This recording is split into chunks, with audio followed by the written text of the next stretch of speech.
Can you hear me? Buddy, Yeah, my fucking Wi-Fi is like dog shit right now, dude. It just crashed on us. man, that's rough, bro. Uh, Oh wait, I was just doing the same thing. Give me time. no. Oh, Is it cold there? hell yeah. It just started today though. Um, you know, got up this morning. It was just cold as shit. I mean, we just went to the farmer's market and everything. I got a fucking sweatshirt and jacket on. I like that. How's that farm Hey, market? no. Pretty cool. Yeah, dude, raw milk, some good organic beef and shit, Let's eggs. go. I'm gonna switch up this seat real quick. It's a little squeaky for me. Mm. How does the Zoom recording playback look like? Like, is there a way to have us just like split screen? I think it does it based on who's speaking, but I think you actually get both recordings. Mm.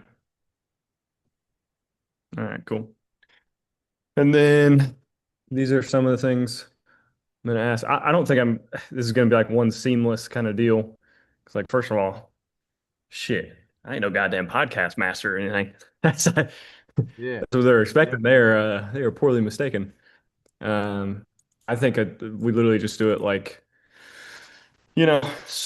story time kind of shit, and then questions and um, probably a little back and forth on like strategies and shit. But I like it. this is how I had it laid out. It's like introduction, and then just explain the whole relationship of, all right, this is a dude who mentored me for 2 years and ongoing, um, and then tell that little story, maybe the RV story, and then Yeah.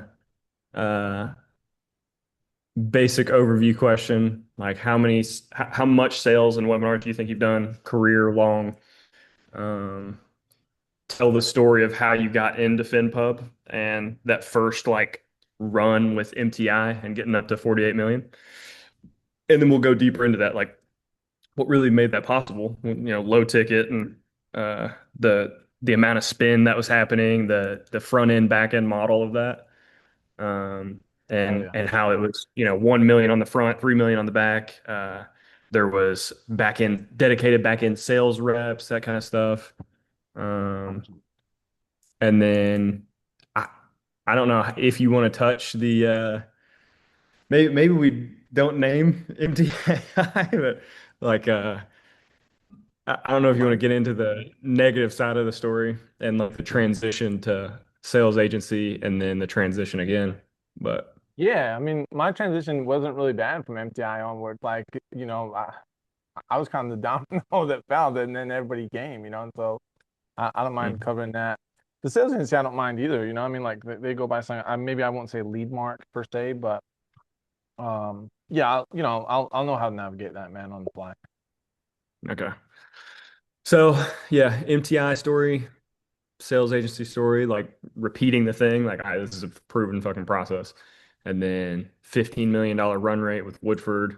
Um, and then we can get into like the looking into the near future and like getting back up to eight figure and shooting for 20 million again. Um, Yeah, because I think there's a lesson in that, right? Like the lesson I really want to teach nowadays is that like you can repeat that process over and over again, but like you're not going to stay in it unless you do it the right way and with the right people, and that's the process that we're going through right now. yeah, that'd be a good lesson. And then dude, I mean we could touch on the fucking the, the whole year. It's like, look, Yeah, this has been a fucking shit show, dog. We should show, bro. we're lucky we made money at all. Yeah, man, we've been in the fire. Nonetheless, grow the business. Yeah, Uh, yeah, and then yeah, low ticket. And then the other thing is like I want to get like into some like offer breakdown kind of stuff, like yeah. what makes a good webinar offer. a front end offer versus a back end offer, how much like a presenter plays into the conversion of an offer. Like a true web, someone who's slinging the fucking product versus, you know, a Tyson type or a Yeah, Silas yeah, type. yeah. Um, No, I got that. I'll probably go and into the then value stack, just the value of a value stack on that, right? Like, how many times we've come into an offer that's just not converting.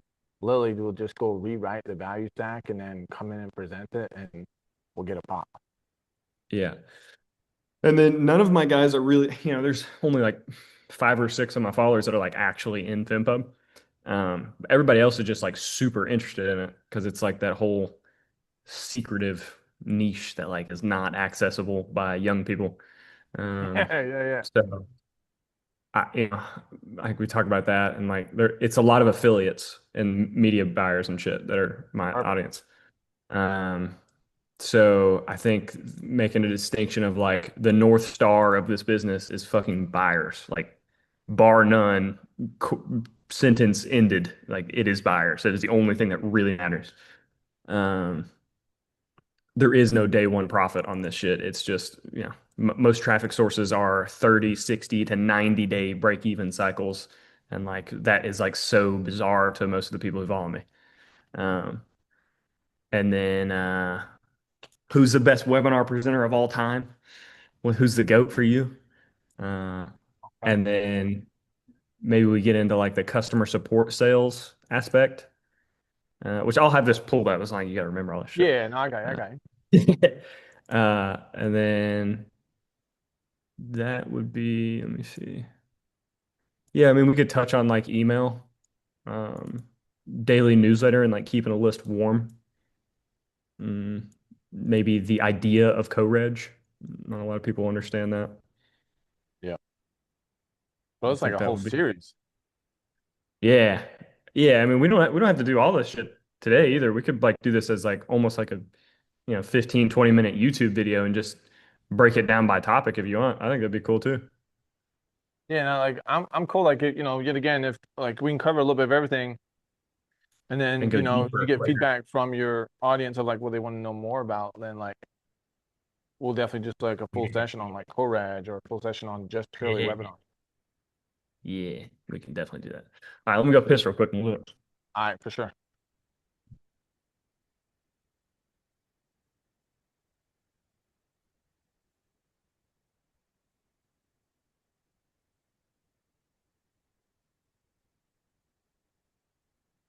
Don't you give up on me.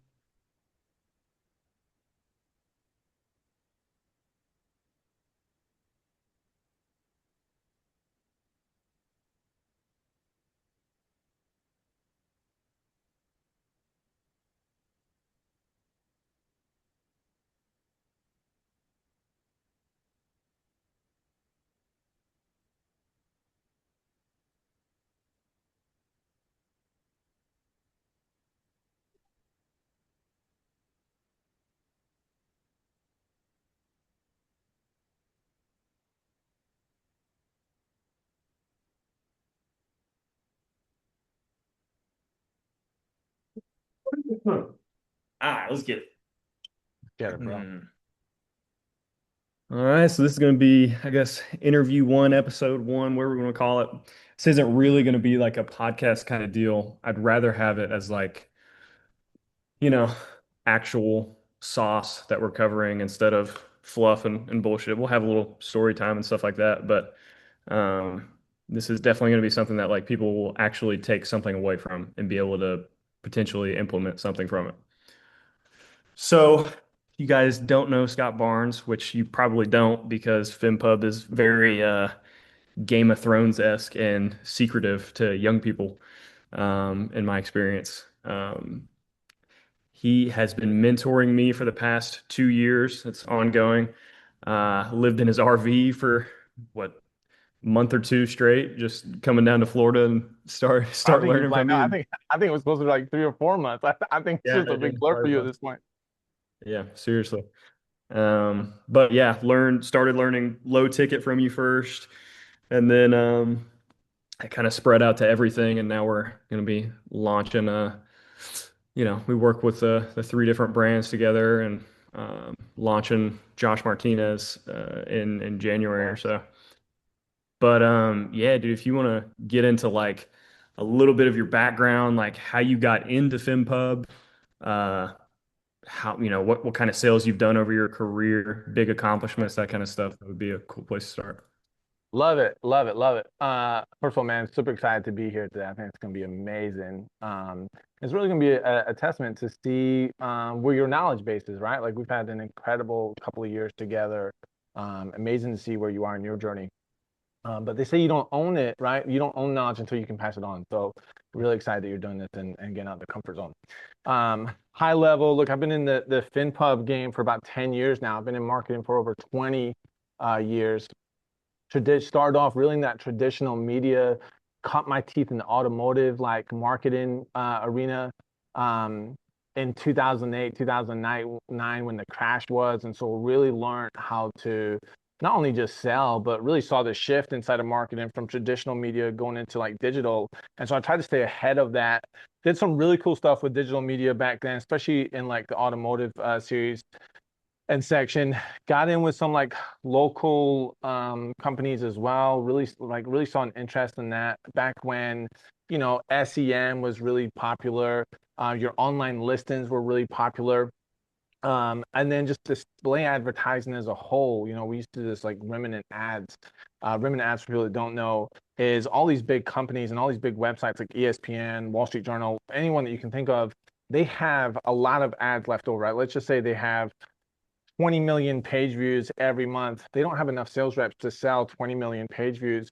And so you can go get those on a different server for a fraction of the cost. And you can get really super targeted with that. And so I've made a really good name for myself and then a little agency around that. And again, learn a lot. There's a big, deeper story to that of what forced me to that. My second oldest daughter uh, was born with some heart complications, and so I spent like 18 months in the hospital with her. And so I just had to learn. I had to figure out how to sell stuff online, and I became Google certified.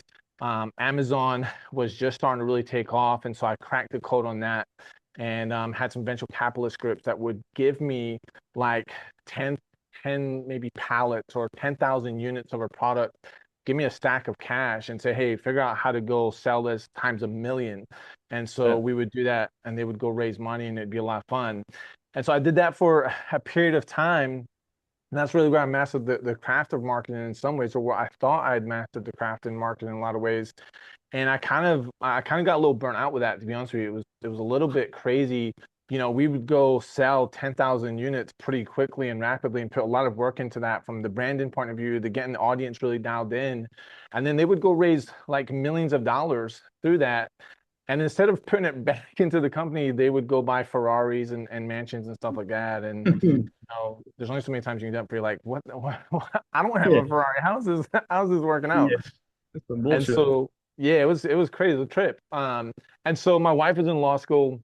She was finishing up. I knew like we were about to go through a shift in life. And so I sold my percentage inside of that agency to the partners at the time. And I thought I was done with entrepreneurship, to be honest with you. And I just didn't realize at the time, I just didn't like handling the business side of things.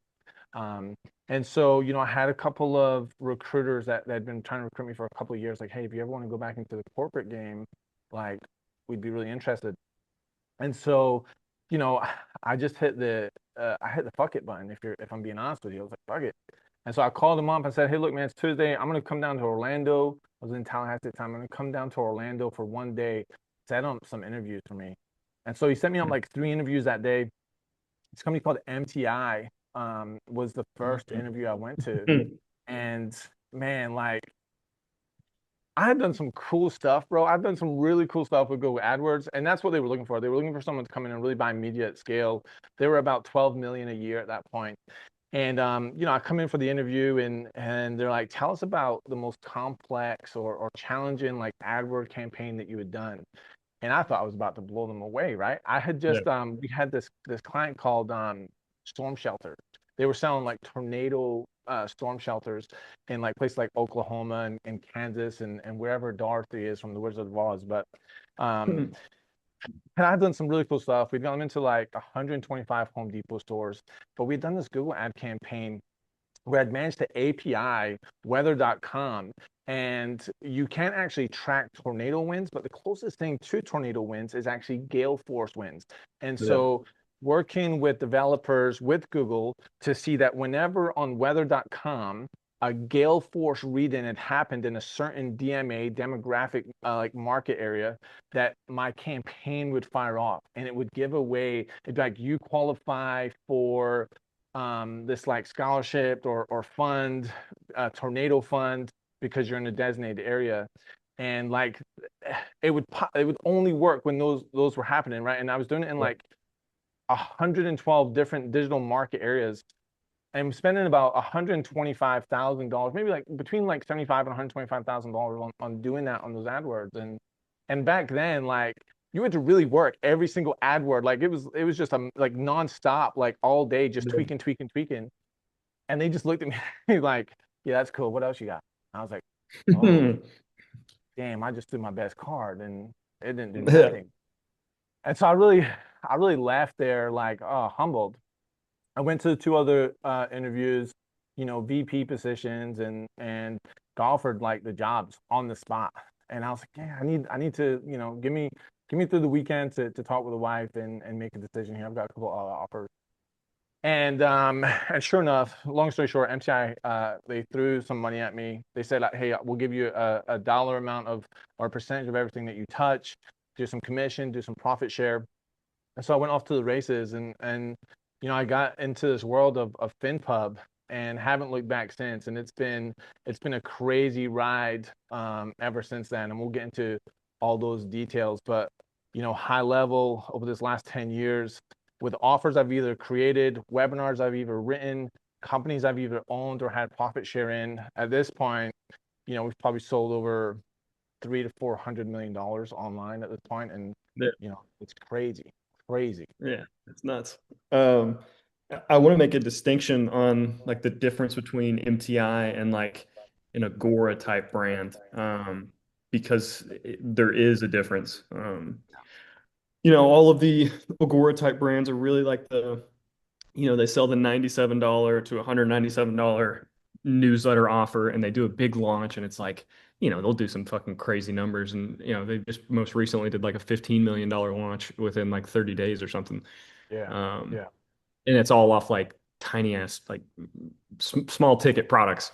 yeah, Um, yeah. what's the difference between like an Agora type offer of like investment newsletter almost versus like an offer that was in place at like MTI or like the offer style that we use?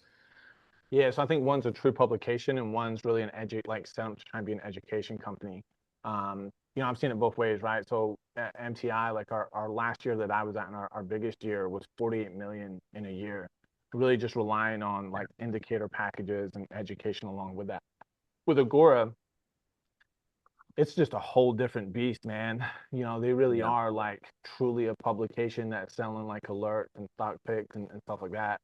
I'll never forget the biggest webinar I ever was part of. We were buying traffic. We had a really cool partnership with Agora at the time. Um, and they stacked the room with 22,000 attendees, and they were all buyers. Yeah, Blew that's my mind. fucking nut. Yeah. They did 2 million before they'd even dropped the URL link of just like customers emailing like whatever this is, I want it. It's And it went on crazy. to do 22 million that night. I was like, oh my gosh, this is when that was a little piece of humble pie, as you will. I was like, man, like, Mhm. I think our biggest day had maybe been like a close to a million.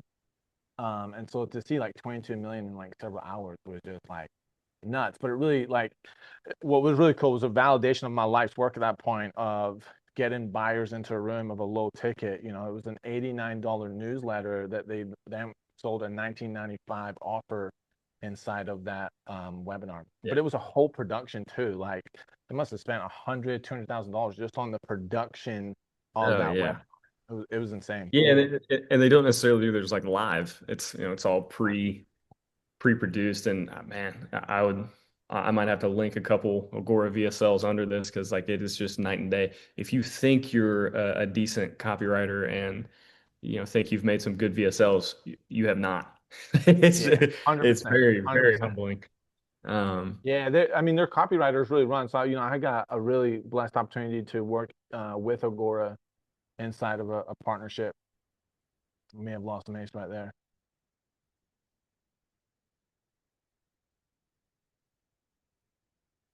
I mean, she got to want it.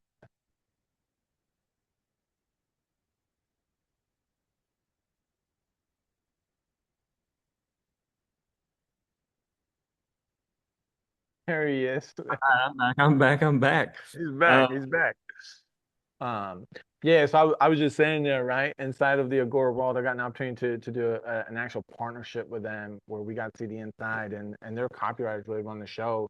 The reason why they did a deal with us is because we were doing so many webinars and we were kind of known for doing webinars at that point, my team. And for them to do a promo, it's like 6 months to even like get it close. And it's a group of copywriters are building that promo. For us, we can knock out webinar within a week. Um, for sure. and still have like incredible results. And so, Yeah. yeah, their copywriters are just next level. Yeah. All right. So let's get into like the MTI, that big year of 48 million, right, in the last year. Um, what does it take traffic wise, buyer wise, like front end versus back end to actually be able to scale that far with like an info offer in trading?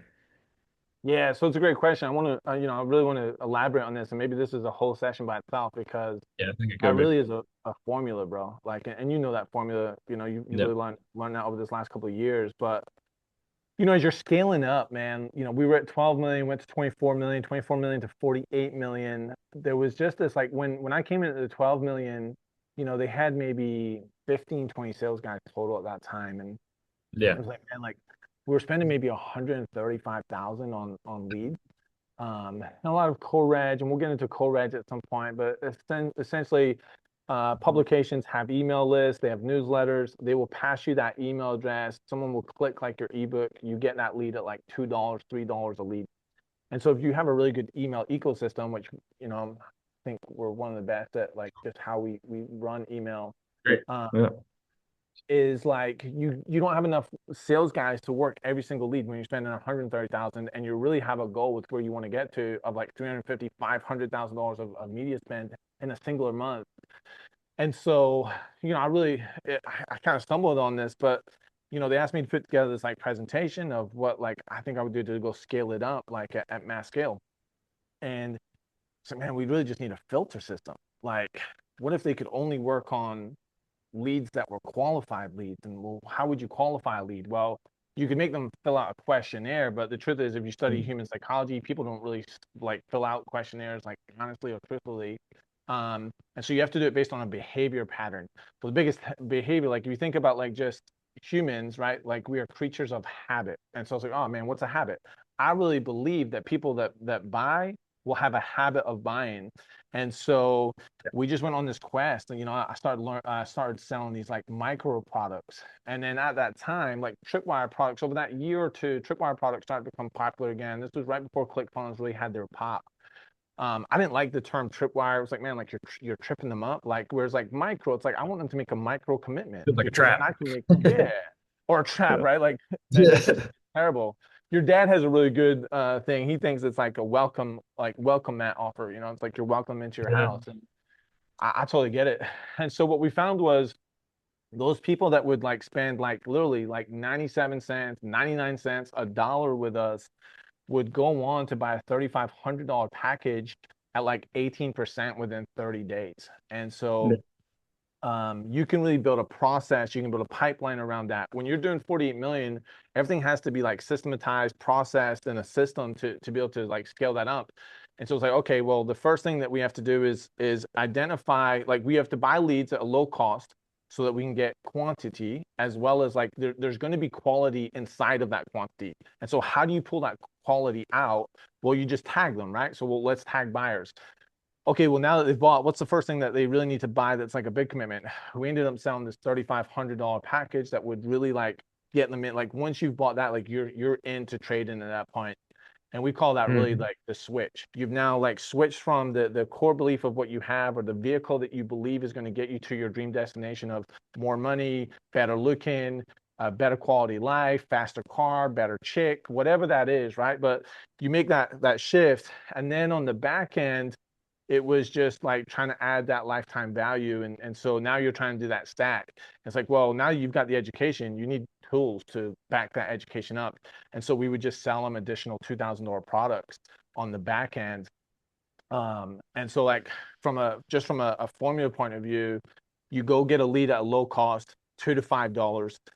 It's a little bit different now just because media has changed so much, even just in the last fucking year. But get a low cost lead, quality lead, filter those people out with like a micro purchase, get them into a webinar, get them to buy a front end webinar offer that like gets them hooked and bought into this concept, and then just drive the lifetime value up by serving.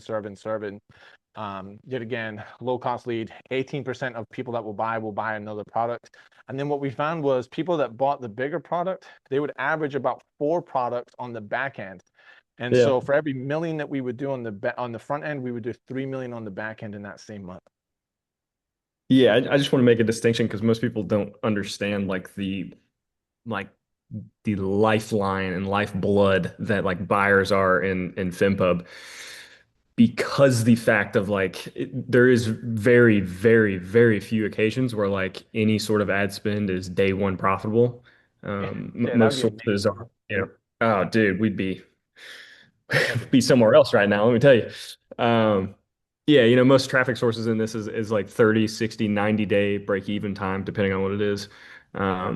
And it really depends like on the super high LTV buyers in this space because of the fact that like it's not like a traditional info offer where you buy, it's one and done. You've bought your agency in a box course for 997, and maybe you have like a mastermind upsell for in-person shit and like one-on-one. But like past that, what can you really sell those people besides like developing a software maybe or some shit? Yeah. But with trading, it's like, dude, I could reel off 30 different product ideas in 2 seconds. Like, you can there's too many different asset classes and markets and different types of tools. You have indicators, scanners, you have alert services, you have futures, options, forex, crypto. Like that alone, you mash those up together, you got 25 different offers right there. Oh, easy. Easy. And Yeah. like dude, you can do it on a single market. Like we're about to do a gold futures offer, just Yeah. dedicated to trading gold futures. Um, Well, and there's and no that'll brand that'll loyalty as well. I mean, it's not like, you know, no. I only wear Under Armour clothes, and you'll never see me in Nike. That just doesn't happen in our industry. We've had No. access to a lot of databases. The craziest thing I ever saw was I saw a guy spend $20,000 over 7 brands in the space of 12 days. That was I wild. trust It's no. wild. Like, I mean, so that's the opportunity, right? And yet again, if you look at our revenue, we're buying traffic at a pretty good clip. We'll get into those details, but 82% of our revenue is from repeat customers that, like in the last 12 months, and so I think Yeah. it shoots up even more when you do it like beyond the last 12 months as well. But yeah, people like they get that itch. And then even when they go through periods, and this is why you like email is so important, SMS is so important, and keeping that continuity of a newsletter is like people go through different places in their life, right? Like they may lose like a $10,000 trading account and then be like, that's it, I'm done. And then like they'll be Yeah. out the game for like 3 or 4 months. And then maybe they come into a bonus or they're like, oh man, like they take a couple of demo trades and now they're hooked again. And next thing you know, they're racking up another like $4 or $5,000 in products to go again. Yeah. So it just happened. Yeah, this is the craziest thing I've seen from, in this kind of case is this is like when I first started working with you the first couple months of like, this guy had been in the system, in the ecosystem, opening emails for literally over a decade. Like he had Yeah, entered in like fucking 2013 or some shit. yeah, Hadn't bought a single product for over 10 years. And then he finally caved in and bought the 97-cent offer, just that little micro product. And the next week he bought like an $8,000 platinum package for every single product. So like yeah. the the Isn't that the crazy? I mean, saying we is think like, about that. That's like, how do you build a process around that, right? Like, it's just yeah, seriously. You just got to have the But that's, you know, ecosystem that's going. the longevity of like the keeping a list warm with daily content and actually providing value instead of just Yeah. straight promo. Like, if there was just straight promo that whole time, he would have fallen out of that loop in 90 days instead of 10 years. 1000%. It really does prove that point though. Like I want to go in on that a little bit because there's just so much value to what you said there. Is like you've seen it time and time again, right? That people are staying engaged and there's just segments inside of these audiences, right? And it's like you're just trying to catch that hook. But once they do, like how many times have you seen someone like not do anything in like the first 30 days or they haven't done anything at all for a 30-day period? Maybe they've bought something in the past but haven't bought like or done anything in 30 days, or they're just Yeah. new into our ecosystem and they're still fresh in that first 30 days, 60 days, 90 days. And then all of a sudden they buy that 95 cents or that 9.95 offer, and within 24, 48, 72 hours, how often have you seen it where like they've gone and popped a 14.95 plus another $1,000 plus another $6,000 for platinum or $10,000 for a mastermind? It just happens so much. Yeah. That like that's really where like the nuance is, and that's really where like if you can just dig into that process and figure that out, like the sky's the limit. Yeah, dude, and the crazy thing is, I mean, we just saw this last month, you know, with some of the traffic, you know. We had man, I don't even remember what it was that we had to take out. Oh, we had to take out the low ticket offer from so you know, the funnel we're running right now is, you know, webinar registration opt-in, and then the post reg is a micro product, which if you're not doing that, that is the fucking easiest way to get low ticket sales possible if you're running webinars. Um, but yeah, people were confusing the product on the next page with like, oh, this is the, I thought this was what I just signed up for. Like, you know, I just got it for $9. Now you're asking for 1,000. Like, we had to make some distinctions and make it more clear. But so, you know, the micro product was out of that sequence for a good week. And like, man, we didn't really feel this until the next month because, you know, the profit cycle on this traffic source is like, you know, these guys don't really start buying within webinars for the first like 15 days. But then that's the point where like shit starts really converting with them. But we didn't feel that. It was like, man, what is going on? Like something's not converting. And you know, we checked the traffic where like we had put the micro back in after a week and like, oh well, these guys are buying. Like what's happening there? And finally really put two and two together of like, oh shit. We don't have any buyers. Like, there's no low ticket buyers from this week period, and like Yeah, that's why they're not fucking buying. Like those leads were practically dead, which is yeah. brutal. But like 100%. that's Like yeah, I will go to my grave on that formula, man. Like yeah, and like that's really what I built my whole career around and what I implement into a lot of businesses. And just like the sheer fact is that like I truly believe this, that if you figure out that part of the business, it affects so many other things of like what to pop, right? Like the webinar will pop because of that offer if you can make a continuation of it. Your email segmentation of like keeping those people warm and moving people along just makes everything so much easier. You can put sales teams behind that kind of process. You can buy traffic and offset your risk because of that process. And if you can figure out how to sell a $9.95 product at scale and figure out all the different places inside of the journey that you can implement that, then you start to understand the bigger ecosystem that goes into building a 20 million, a 48 million, even 100 million a year company like an Agora brand that ultimately, as a whole, is topped at like 1.2 billion before, um, is all because of that micro purchase. yeah. And dude, the real like killing blow on that was like we really did a deep dive on the numbers of what percentage of webinar buyers had purchased a micro product before they purchased the webinar product. And like it ends up being, you know, total internal, it's like, you know, upwards of 60%. But Yeah, yeah, on that specific traffic source, it was like close to 80%. So it's like, yeah, oh, no fucking wonder that's we're not getting any sales from these guys. 100%, Yeah. 100%. But And I think yeah. that's where people mess up on webinars too. Like we can get into like webinars all day. Like me, I love webinars, man. Yeah. I think it's the number one vehicle of how to sell a product at scale with mass like number or like price point. Um, when you look at that webinar, why it's not popping, there's so many things that can go into it. But once you've got it to a tipping point of like, okay, this is a somewhat decent webinar, it's a somewhat decent offer. I've just done this webinar 5 times and I've gotten 5 different results, it's typically because Mhm. of the people in the room and you just haven't got the right Yeah. segment into that room. But then when you dive into the buyers, which like yet again, I just believe this, like we're creatures of habit. So like don't base your KPIs on things that you think are going to make it work. Do it based on like human behavior. It's just like human behavior is never going to let you down. For Mhm. the history of man, like we're very, very typical. And so if you go into those buyers that did work over those 5 webinars, you're going to find something very similar. And for us, it's that like, yet again, typically 62% or even higher of them bought a micro product or a purchase before they came to this webinar that we're now, doing at scale. Yeah.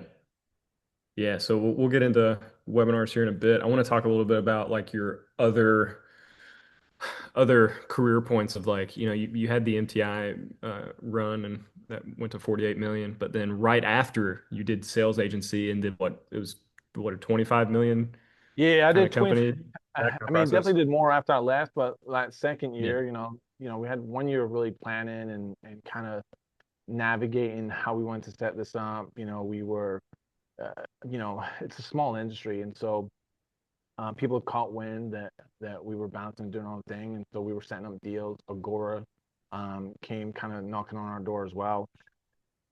And so, yeah, 24 million. I left after that second year. I didn't agree with some of the business practices, if you will, without getting into like too many crazy details, which didn't line up like with my core beliefs. And so, left like people I had mentored, friends, couldn't take any clients with me, and really left like ultimately millions of dollars on the table. But I think like this will go when I'll go into a little bit deeper when we start talking about webinars and offers. But if you don't like, you have to have a moral compass in this game. I think it plays a big factor into like how an offer sells and everything. And maybe that's a whole different segment, but so I walked away and I had to regroup, man. I was like, man, like now I've done this twice, like, oh no, like what do we do? And then luckily, yet again, I had a good name, and that's one of the reasons why I felt like I had to leave is like that's really what you've got in this game, and you're gonna be caught out really quick. It only takes like 1 or 2 projects working with someone before you know. And so I had the opportunity to jump in on a new brand that we launched called Woodford Wealth, and yeah, we just did the same formula, and year year one, 8 million. Year two, it's like year 2.5 going into year three. We popped another 15 million run rate, and then we reset. Yet again, the bigger lesson in all of that was that um, look, the formula is the formula, and it works time and time again. The thing that like I want to really encourage people, if you just want to fast track all the pain that I've gone through this last like 10 years, is like how you can like really fast track this is just make sure that you're going into business with people that you really want to do it with. And that's really where I'm in my life. Like I'm very blessed, and is that like the people I've got around me, aka Mason. Mason's dad is my main business partner and my big brother. Are people that I really can trust and really go build around. And it's like, man, like if the finpub industry changes tomorrow and they shut it down or they put in regulations, we're gonna go figure out something else. Like, Hubert and I joke about like we'll go sell like ice machines, and probably do, Mhm. do pretty well. Like we'll figure it out. And so like that's really where I'm at in life right now. But the formula is the formula. It works. Um, it gets chaotic, it gets crazy. Like I just don't think many people know what it's like, or they say like, yeah, I could handle 20 million a year. I can handle like 48 million a year, but you just don't know until you're in that environment. And like yet again, yeah, I think if you don't have your moral compass dialed in, then you can get bitten pretty hard in this game, and the consequences are pretty big. Yeah, it's fairly cutthroat, that's for sure. Um, so going back into like webinar offers and stuff, I want to talk about like the difference between a front end and back end webinar and like the value stack of a trading slash FinPub style offer because you mentioned the $48 million year at MTI. It was really 1 million on the front end, but 3 to 4 on the back. But it's really you're overcoming a lot of like skepticism on the front end product. And we see that today with traffic as well, and multiple of the brands. Like, there's one that is truly built for cold traffic and front end purchases, and it crushes. And the other one is twice or three times the CPL. So it's like, it's not a true front end offer. That's really a back end offer, Yeah. which crushes to buyers. But like, bro, it's just not sexy enough on the front. Yeah. So if you want to like break down the difference there, I think that would be super helpful for people because I think honestly, most people have back end offers and like that's why they have struggle scaling is because like, dude, people don't want to fucking buy that. Like it's not what they want. You got to sell them what they want first and then give them what they need on the back end, unfortunately. And That's key, I man. like the analogy of like that's an offer only organic would buy. Like that's a face only a mother could love. Because it's not built for cold traffic. Like it's built for organic. Yeah. Um, so Yeah. what do you think the true difference is in those? Yeah, the true difference is like I mean I see it a lot, right? Especially like when we go and consult for other people in the industry and they want to look at their offer and they want to push traffic for them or do like a collab. Is like a lot of products get created because they're trying to recreate it for themselves. Like, oh man, this is what made me successful, so I'm gonna give it to you, and you're feeding them through like a just a hose, and you're just spraying it on them essentially, and you're not building it for like when we were creating a front end offer. It's like, man, like I want you to I want you to build this for my dad. My dad's 55, got a couple of businesses up in DC, has some time on his hands, has some disposable income. Like if he was to give you 1 year, like how would you take him from where he is now to having a goal of making at least like $3,000 to $5,000 a month with this product, with this offer, with this course, with this knowledge? How would you transfer the knowledge in your head to there? And I think a lot of people just mess that up, man, because yet again they're too close to it.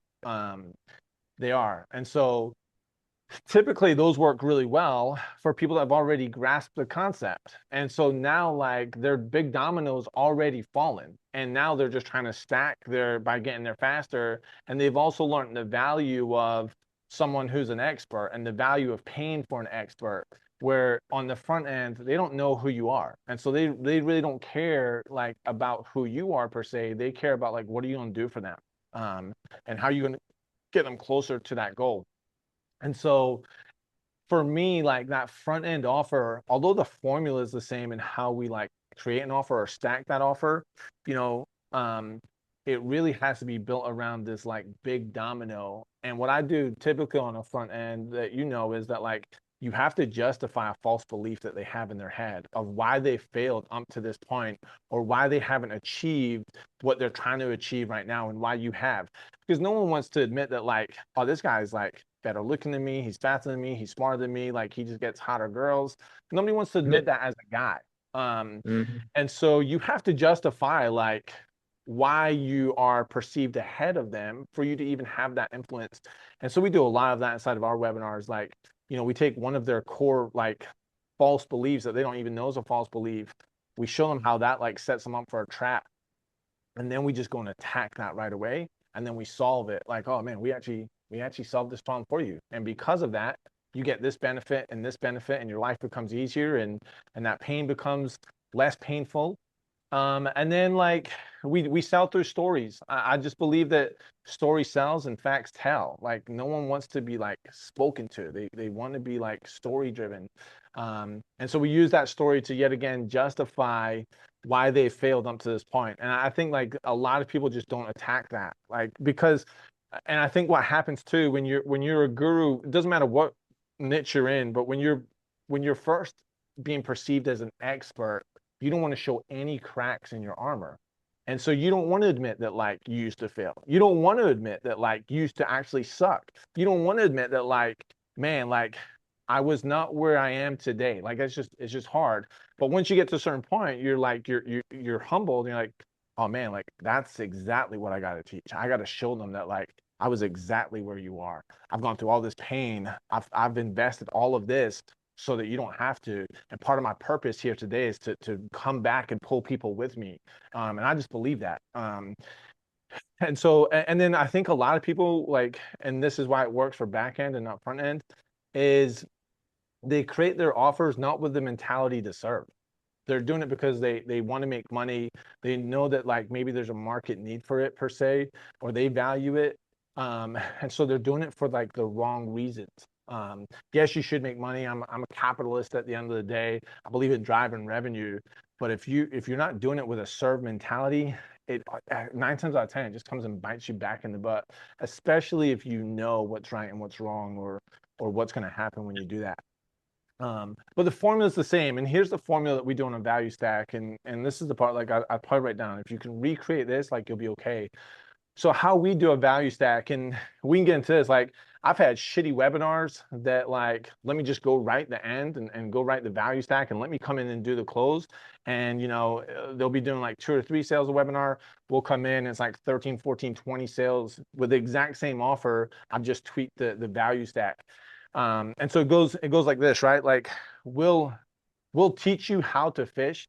We're going to show you like how we've been able to like fish inside of our webinar. And this one little trick that like just catches all the big fish all the time. And so we're going to give you the fishing rod that we use. The same fishing rod that I showed you all these results for this last hour in this webinar. I'm going to give you that fishing rod that I use. And then I'm going to give you the fish finder so that you can like where I went and found this fish and I pulled out this like revenue and these profits and this life that's allowed me to like these blessings that allow me to live this life. I'm going to give you that so that you don't have to go find these fish by yourself. So now you have the rod, and for us, this could be an indicator. Now you now have the fish finder. It's going to teach you where to go find the fish, right? And so think about that for your industry. You're going to show them how to go find leads if they need leads, if they're an agency or something like that, right? We give you the fish finder. For us, that's a scanner. We're going to scan like the markets for stocks, but we want to go fishing with you. And so like, it's one thing for me to give you the fishing rods, one thing to me to give you the fishing finder. But what if you could come fish with me and you could see exactly how I'm finding this fish, how I'm using that rod, the technique that I'm using as well, how I Hmm. block out all the noise from people saying, oh, you should go to this spot or you should go to this spot. No, I know exactly where I'm going because this is going to give me the best opportunity. And we do that with like coaching sessions. So think about that inside of your industry, right? Could you coach them once a week and give them a tip to get them there even faster? Could they see like how you're interacting inside the market? And then like the fact of the matter is people want you to do like they don't want to do the work. Yet again, it's just human behavior. And so if you know that, I always leave this for last, right? And so like I'm going to give you everything that you need to overcome every objection that you have, right? You get the same tool as me, you get the fish finder with me, you get me to come like and you can watch me fish and you can fish alongside me. But what if I just go find the fish for you? And that's where we sell like trade alerts or stuff like that. And so like, what if you could provide leads for them? Um, and like, let me just do the work for you. Let me give you the answer. Um, and that formula just stays the same, whether it's on the front end or the back end. It's a little bit of a different webinar on the like front part of that webinar because you don't have to build the influence. They've already been in these weekly coaching sessions with you. They've already bought a product from you. They've already got content from you every single day inside of newsletters. And so you can like you can get to the catch a lot faster there. But at the end of the day, you're giving them the same formula time and time again. You may lean in a little bit more into sessions because they now value time with you more than they do anything else, and they start to make that shift. But the formula is the same. The difference is now that they've bought something, how do you either get them to their goal even faster, or what is something that they have like inside of this offer that they already have, which is really good? What's a blind spot inside of that? Or what is something that really complements that, right? And so I've taught you how to maybe like a lot of people in our industry like to day trade. There's just so many options Yeah. buyers and degenerate gamblers. And so, all right, now I've got you day trading and that's exciting and you can get caught up on that. But let me show you how to swing trade. And when you day trade and you swing trade together, you now have two strategies that allow you to have a better opportunity to generate wealth and offset your risk. So those are two different strategies, two different fishing rods, two different places to go and catch fish. And so it just complements what they're doing. I think that's where a lot of people mess up as well. They just try and repeat that same formula. They get something that worked, and yes, I know that saying is, hey, if it works, don't. If it's not broken, don't fix it. But it's two different things. Yeah. And so yeah, that's the formula. I love it, dude. I think that's my favorite analogy, really. And I've you know, giving that down to a couple different people, and it's just blowing their minds. Um, just a couple things before I think we've gone over like a lot of broad shit, which is good. And we'll definitely have to do some sort of poll or comment below on what you guys want us to go deeper into, and we can definitely make like a 20 to 30 minute segment on the topics that you guys actually want to see. This is more like an overview kind of deal. Where does customer support come into this, and like the serving mentality of like I know how it works, and this is really just for the audience of like, how does our customer support process work, and how are we able to pull sales from that, where like most people probably aren't? Yeah. So, I've always believed in customer support, but 4 years ago, it kind of changed. One of my best friends, who just so happened to be my pastor for like 15 years before that, we had an opportunity to bring him into the business, which I was super excited about. And where he ultimately, what's ironic was he was actually coming into um, almost like for me to teach him marketing and stuff like that. A lot of what you learn as a pastor, believe it or not, it's the same formula, same scripts that we use inside of marketing and sales. It's all future based selling that's ultimately leading to a higher cause. Um, but where he actually fell into his niche was really customer support. And having him beside me for like a year solid inside of the customer support, I just started to see this like behavior patterns yet again. And so like two things kind of happened is one, he comes from a serve background. He's just used to that. It's how he was raised, right? Yet again, he was a pastor. And so he went into it a little bit differently. Um, and yet again, I think there's just a human touch. And as much as I love AI and all this other stuff, like I think the human touch is actually going to get more and more valuable. And we kind of saw it during Yeah. COVID as well. Like when we started bringing back live events, people just started jumping on them. They wanted that interaction where customer support just comes a long way, especially in our industry. I want you to think about the industry that you're in. There's so many, unfortunately, the downside to our business is that there's a lot of scam artists. Um, there's a lot of people that are doing this for the wrong reason. There's a lot of people that had an opportunity, they've taken advantage of that opportunity, and they've taken advantage of a lot of people. And so by having that customer support, someone that you can actually interact with, a human that speaks the same language as them, um, just goes so far. And it's not just the first layer of how are you doing? Like he really like, hey, last time we spoke, your wife was on her second dose of chemo. Yeah. Before we get to anything, how is she doing? And like really listening with intent. Um, just goes so far. Like when we do these, we do a mastermind events that are like $10,000 to come to, and we bring in the guru. So it's the first time like a lot of these guys are getting to meet like the guru that like they look up to and have all this influence. And they all love Brent more than they love the guru. It's For like the sure. craziest thing. He gets like the biggest testimonials. Oh Um, yeah. so there's that. But if you know that 82% of your customers are going to buy again or make up like their revenue every month, then you're already meeting them at their pain point. And if you look at like there's just multi layers in life. I want you to think about this in every conversation that you have. Like this is where I think like marriages mess up because you're not really listening to what your wife is really telling you. Like you think she's nagging because you're not taking the trash out. No, what she's really saying to you is, I want to feel supported. I want you to meet me where I'm at, and I want you to like put some effort in. I want you to hear me. I want you to feel me. That's what she's saying. She's not saying I'm too good to take the trash out. You should be taking the trash out. But that's what you're hearing. It's the same inside of customer support, where Brent just goes on a whole different level, as he's able to see what they're really asking for is this, and this. And if I go serve them on this, and this, it's going to open up the door for me to like. If I solve that problem for them, then they're naturally going to be a fit for this. Or what they're really asking for is better communication. What they're really asking for is, I haven't been able to figure this one part out to get to the tipping point. Well, let's just get you past that tipping point. And what he knows now at this point is, if I can get past that tipping point, well, guess what? Now they want to go spend $10,000 because they've now like cracked that code. Um, Mm.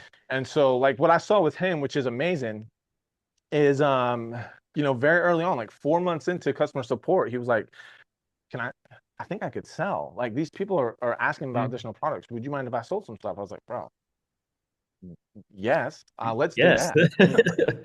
Please do. What if I paid you to do that as well? Like, what if I gave you a bonus and a commission? Oh man, that'd be amazing. Cool.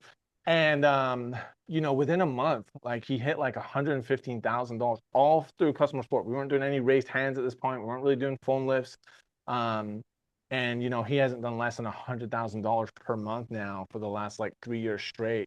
Obviously he's had some really big months at $200,000, 300,000, but the majority of his sales come from relationship based customer support servant mentality. So I think it's huge. I think I think if you're here in the US based, it's where you have a really big advantage in the market if you're willing to go and spend on customer support. It's definitely a layup, and it's not high pressure sales whatsoever. Like it's not a book call. It's not a cold call or anything like that. Like, bro, it's literally just a conversation that they came to you with for help and Yeah. pulling sales out. It feels like you're pulling a fucking rabbit out of a hat almost. 100%. I think high pressure sales are are there's always going to be a place for them, but they're just definitely not as rampant as they used to be. Like, look, I'm going through something in amazing world class sales training. And I know all the tactics. I've gone through NLP. I've had an FBI director teach us how to read body language and how to close and how to mirror and how to match on a one call close and stuff like that. But I just think today, when you look at long term, I think like our generation and your generation, we've like we figured that out, and so we now have receptors. Again, we're creatures of habit. We've now got receptors to like spot that real quick and shut it down before it happens. Like, there's no Right. solar guy that's going to come and knock on my door and sell me. I just it's just not going to I, happen.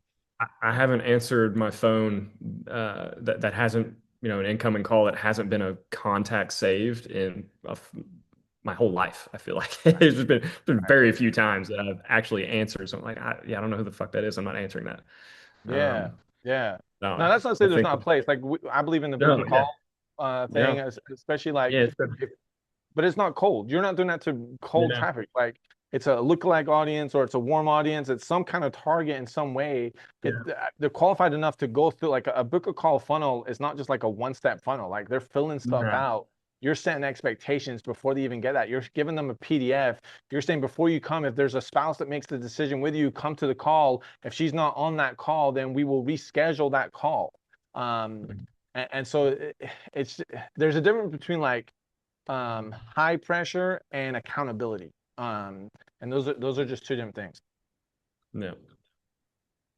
All right, cool. I think I wanna leave it off with a little question on who do you think the goat of webinars is all time and then like today? Ooh. Yeah. All time for me, look, man, I went through Speaking Empire. Dave, who actually trained Russell, Jason Flagg, I've been part of his mastermind. I respect what he does as well. Yet again, they all kind of got that formula. To me, when I think about like just the GOAT.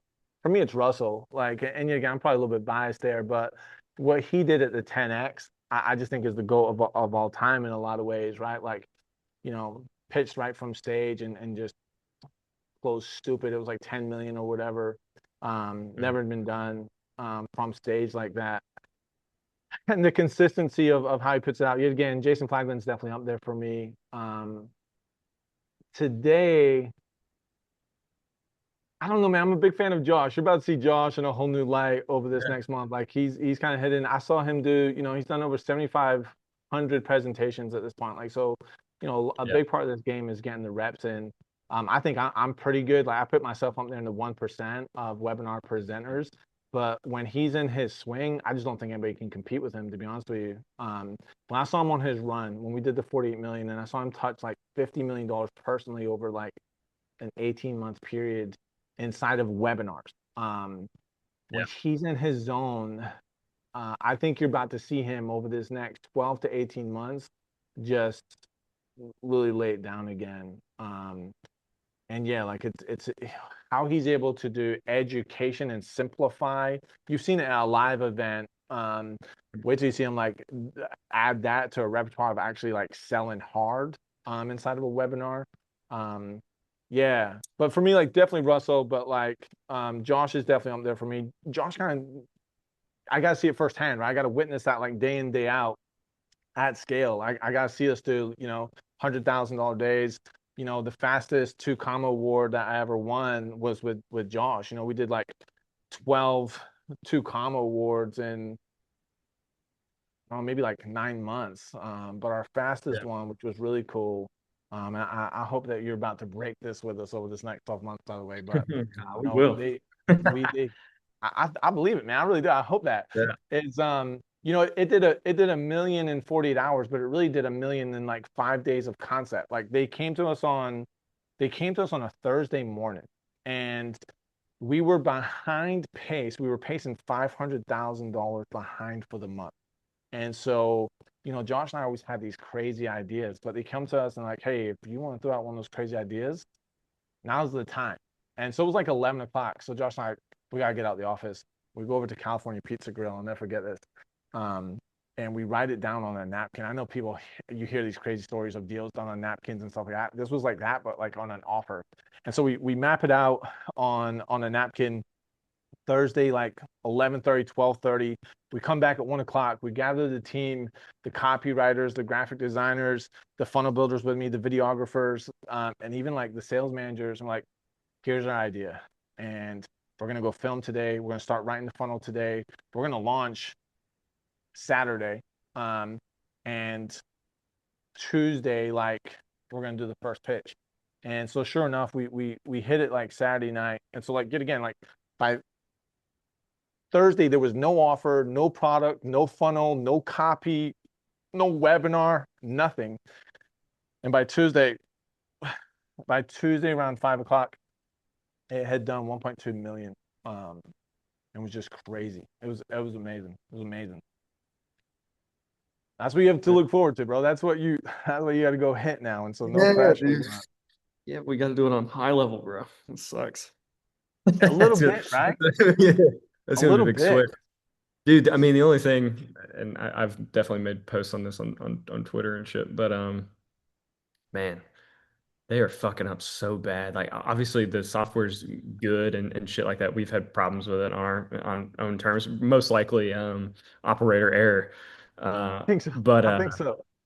dude, if they just had fucking awards, I would have no apprehension to going to that. I want that 25 million award. I want Yeah. something crazy looking, bro. That's all they got to do. And like that would literally take the last leg out of ClickFunnels, honestly, if we're being really honest. It's like I really think that the award aspect of that is what is keeping people around. I mean, it's definitely gonna be a big part, right? For me, I stick around, in full transparency because, and I know it's a false belief. There's just like I've got so many tricks, right, and so many scripts written on like the funnels and certain order forms that like we haven't been able to replicate or get close to the same like conversion rate. But some of Yeah. that is good. It's got to be a false belief, right? And like, Sure. I'm like 40 years old now, and so it's like trying to teach a dog new tricks, and it's like, man, like I know that when everything goes to like crap, we can get in the lab, we can go create a funnel, we can go create an offer, we can go like hit a segment of our list and go make some money. Um, and so like I think that's probably a false belief in my head with going to go high level.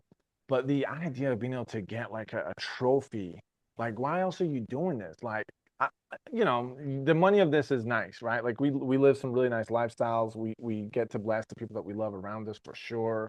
I went to go fill up like a whole shopping cart of toys today for kids, and I can't tell you like selfish that it just makes you feel good. But Mm. above all that, like when you and I want to challenge your audience, like really to hear this of if you're doing this just because you want to go drive a Lambo, like yet again, like that's great. I hope you get that, but you're gonna hit a wall, and you're probably doing this for the wrong reasons. I, I I say this a lot. Like I love this. Like I really do. Like I'm a marketer at heart. I wanted to be a marketer since I was like in high school. My adopted dad was like in the marketing game, and I just wanted to live that. I believe that we all learn marketing from even like a young age. How you dress to go to school is how you brand yourself, and you learn branding there. How I got my wife worked on my conversion rates and stuff like that. And so like I just love the craftsmanship of this game. And if you don't learn to like just fall in love with that and like yet again, it's a Sunday. I've had a very blessed day, but and I went for, I went to church. We had family lunch together, like 15 of our family members having lunch. I then go on a bike ride with one of my daughters and stop for some ice cream. But I love this just as much as all of that because I really love this game. And if you don't fall in love with the game, and I think hopefully, and Mason, you can speak on this, but I hope that's the biggest lesson I've given you over this last like 2 years is falling in love with the craftsmanship of this game. And having a formula, I believe, helps you fall in love with that craftsmanship. Yeah, and I think a lot of people will relate to this on like my age range, but like um I think you know you have all these like make money online offers and stuff, and at the end of the day, the people who are succeeding in those offers and are the testimonials from big guys like Iman Gadzhi and all the big players and stuff. The people who succeeded within those offers is like the people who are going to succeed anyways. I don't know. I don't think it's really just like a filtering thing of like, look, at the Yeah. end of the day, it is just like there is a segment of people that is, 1% or less that are just top performers and they just happen to go through these offers and stuff. I like 100%. at the end of the day, they would have done it regardless. Maybe it would have taken a little longer, but like the people who are Yeah. winning were going to win anyways because of the love of the game. Bro, I So, think that's so true, man. Like, let me just like touch on that a little bit because the other part of that, I know this isn't like really marketing, but like I promise you, like this is actually this is the back end part. This would be a back end product part of this like podcast here, but this is what you really need to hear. Like the self awareness of all of this, like, is probably the number one attribute that I try to have. And what you just touched on there is like I really do believe like as you get around more and more people, you really know who the one percenters are. And I don't mean like 1% in just income. I just mean like 1% of people like in life. Like I knew it. Like they've got the way you want to call it, the sauce. And you see it like I've been around Hermosi. He he was going to be successful regardless, and he had had success in different aspects of his life before he even got into marketing. Whether it was like getting into like a great school or how he was doing inside of the gym and all that kind of good stuff. Russell was going to be successful regardless if ClickFunnels had came around or not. Like if he had stumbled on that, your dad to me was always going to be successful and has that sauce. Josh has that sauce. Um, Not everybody has that, and so yet again, I started this by saying, out of all the formula, what's different for me today than it was like at MTI and at sales agency and even like Woodford 1.0 to now is the people that I've got surrounding me. And there's so much value to that. Like, be careful who you surround yourself with. I'm just very blessed. I think Mason, you're blessed. You've got a really good team around you as well. Obviously, you're part of our bigger yeah. team too, of people that like-minded, have the same kind of moral beliefs, has the same compass, have that same like goal, and you know who's got the sauce and who doesn't. Um, you just got to find like what it is for you that like makes it click, so it all comes together. And you went through that, Mason. We can talk about it another time, but I know you went. Even though you're young, like you went through that period of life, like, man, like what's it going to be for me? And this is why I want you to fall in love with the craftsmanship to follow this all around. I bet today you feel way better about like your purpose and you really feel like you found your purpose and your calling to now lean into it. So like it gets you up early, it gets you staying late, it gets you like looking at the stats on a Saturday, and if things go sideways, we pivot and like we recover and go crush. If something is working, we lean into it because like, oh man, like we cracked the code. Okay, let's go, let's go, let's go. And when you walk with that purpose, I've seen it in the last like 6 months for you where it's all really clicked. It doesn't mean that you don't get scared or like you don't have a little bit fear or like you don't have to grip your balls a couple of times, but you know what you're doing is what you're meant to be doing, and you're walking in that purpose. Yeah. Yeah, I forgot about the Hormozy shit. Yeah, that's a fucking accolade that people would think is pretty cool. Scott's actually one of the first winners of the 2 X funnel, the 10 million in a funnel, and I'll have to overlay the picture of you up there with Hormozy up on stage for the ClickFunnels event. That was like the first like crew of 8-figure funnel guys, and like it's Yeah. you up there, Hormozy. Who I mean, there was a couple crazy guys who are, Yeah. just Garrett White, through the stratosphere at this point. yeah, Garrett White was up there. Lady Boss that went on to some really, really big things too. Man, it was 17, and like if you look at the ripple effect of what that 17 have gone on to do, it's pretty powerful. Obviously, Hormozy is the flagship of all that. Yet again, just really found this thing. I got very lucky. My Hubert and I, we got to go spend time with this team last. I don't man, this year has been crazy. We didn't even get into like 2025, bro, and just how fucking crazy 2025 Write a has been. fucking novel on that shit. Yeah. And this is what I'll say about that, right? Like once you have the formula, once you have like the purpose of what you're doing, you can get punched in the mouth multiple times. We have this year, in all honesty, we'll be fully transparent with you. We got punched in the mouth early on this year in March, medically wise. Almost lost somebody that we really love, and we had to really rally around that. The business kind of takes a back seat in those incidents, Sure. and then we're For in it sure. right now. Like um, Mason and I both just got back from St. Jude's for one of our loved ones, and we're fighting that fight. And even though like we're set up to be able to succeed in that, the fact of the matter is like we're human. But through all of that, when you have a formula, when you have a purpose, when you know your mission, you can take that punch in the mouth and still move forward. And we're, again, I think 2026 is about to be phenomenal. Mm, mm. Yeah. What what do you want to leave them with here of like, the short the near future of where we're taking Woodford, Josh and all the gurus and stuff, like what we're targeting for 2026. And then yeah, we'll do a little outro, let people ask questions in the comments and stuff on what they want to go deeper on. Yeah, here's what I'd love to, man. I'd love to do like a part two of this where I interview you about traffic because like what really is exciting for me is the whole traffic concept of that, and, Yeah. and we haven't touched on that yet. Obviously, that's a big code that you've gone and cracked, and we're gonna go try and scale that up with multiple different traffic sources. Obviously, my ability from like a media strategy point of view, and so like 2026 is about to be crazy. We're shooting for 20 million across like 3 to 4 of our brands. Um, with like yet again, as soon as we get like within that and the foundation is there, the 20 million might almost become irrelevant. Yeah. But it's very, very doable for us. Right now we're on a run rate of about 6 million. And we haven't even really hit the back end yet. And so just in theory, you would double if we didn't do any more scaling, we just introduced back ends, the 10 to 12 million is really there.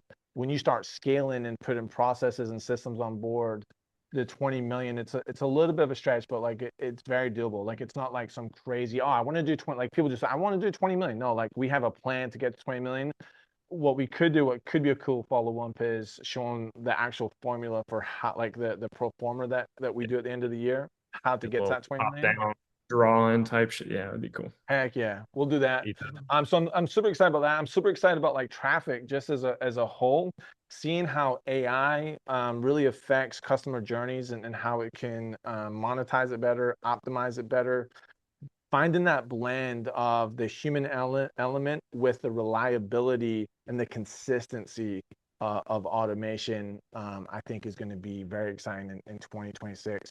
I want to go into that a lot further for sure. But one thing I'd love to do is like, yet again, you're spending multi six figures, here pretty quickly across multiple brands now.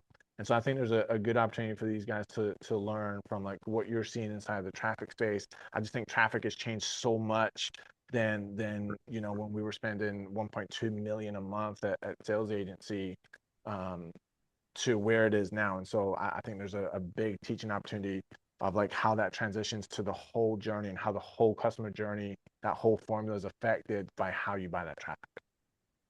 Yeah, I would agree. All right, bro. I appreciate the time. I'll let you get back to your family and everything. But yeah, so whatever you guys want to see next, I'll have a poll on Twitter and I'll do if you're seeing this on YouTube, then just drop a comment below and I'll give you a couple like segments of kind of what we overviewed and talked about and just let us know what you want to go deeper into and we'll definitely do that. This will not be the last time you see Scott. So um, cheers, bro. Yeah. Appreciate Anytime, bro. it.